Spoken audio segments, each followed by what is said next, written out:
Hello दोस्तों, आइए देखते हैं यूज ऑफ नाउन और फ्रेज इन पोजीशन कैसे करते हैं सिंथेसिस में।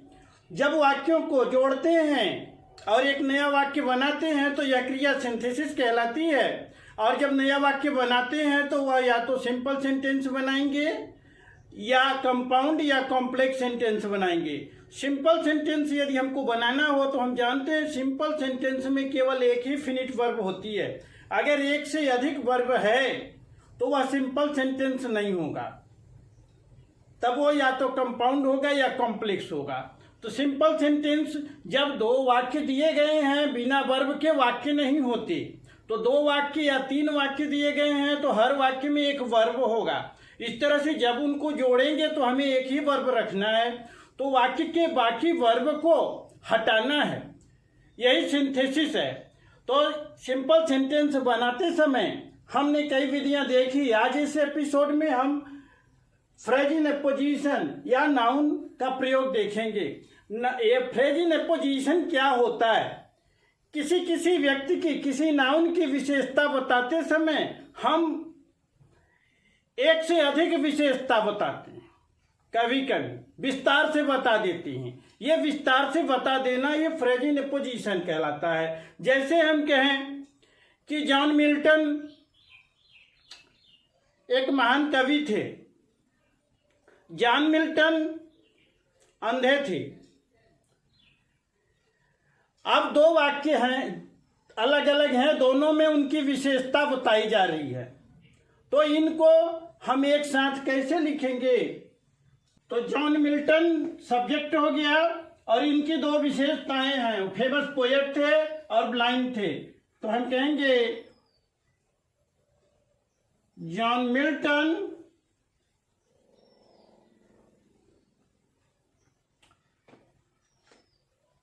Comma A famous poet comma was blind। अब यहां पर क्या किया हमने कि जॉन मिल्टन was blind। एक सेंटेंस है, ध्यान देंगे, जॉन मिल्टन was blind।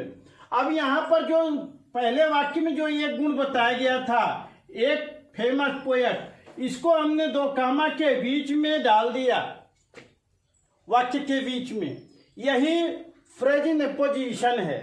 ये देखें यहाँ पर तो पोएट नाउन है, कवि है, तो यहाँ पर इस नाउन का प्रयोग हमने किया। तो यूज ऑफ नाउन और फ्रेज इन पोजीशन, ऐसे वाक्यों को जब जोड़ते हैं तो बीच में दो कामा के बीच में एक विशेषता को डाल देते हैं और एक विशेषता को किनारे लिखते हैं। और जो बीच में डाला है अगर उसको हम हटा दें, हाइड कर दें, तो हमारा एक वाक्य कंप्लीट दिखता है, जॉन मिल्टन वाज ब्लाइंड। इस तरह से ऐसे वाक्य हम बना। Teacher he is very simple. यहाँ पर देखेंगे दोनों वाक्यों में टीचर और सिंपल। अब अगर हम महेश के बारे में ही दोनों विशेषता बताई गई है तो इसको ले, महेश इज वेरी सिंपल।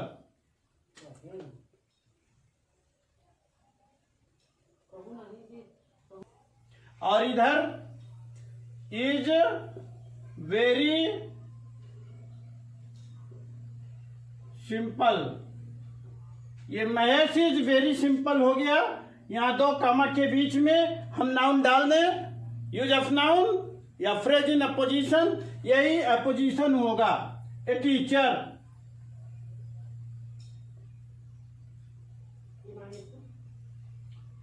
ये कामा लग गया।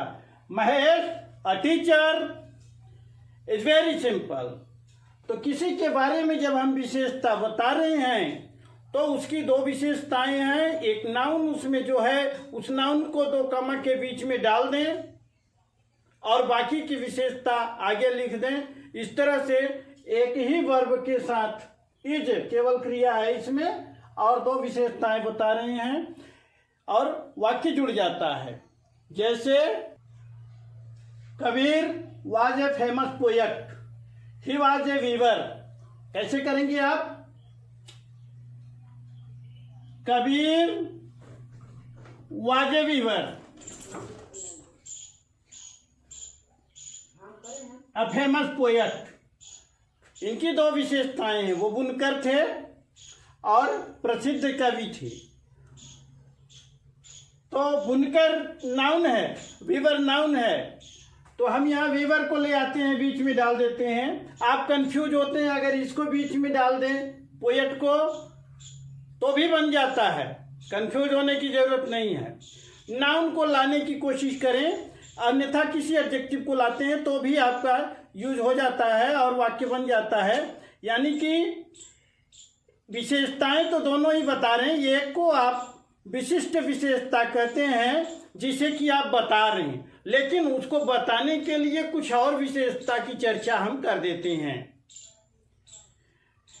जैसे राधा कृष्णन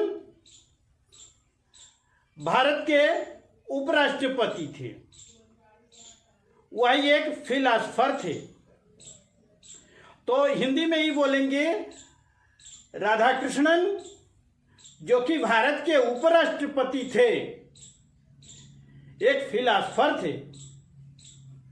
तो इस तरह से यहां भी आप बनाएंगे कबीर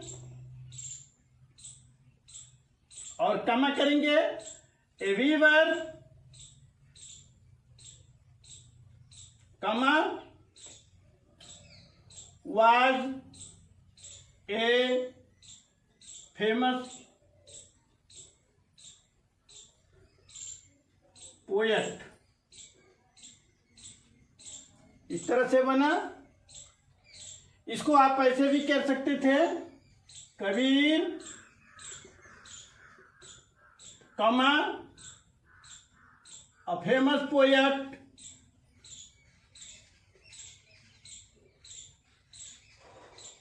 कमा वाज ए वीवर। एक विशेषता को हमने अंदर किया, अपोजिशन में किया, और इस प्रकार से सेंटेंस कंप्लीट हुआ। सिंथेसिस, तो सिंथेसिस में ऐसे वाक्यों को आप जोड़ेंगे। Okay, thank you.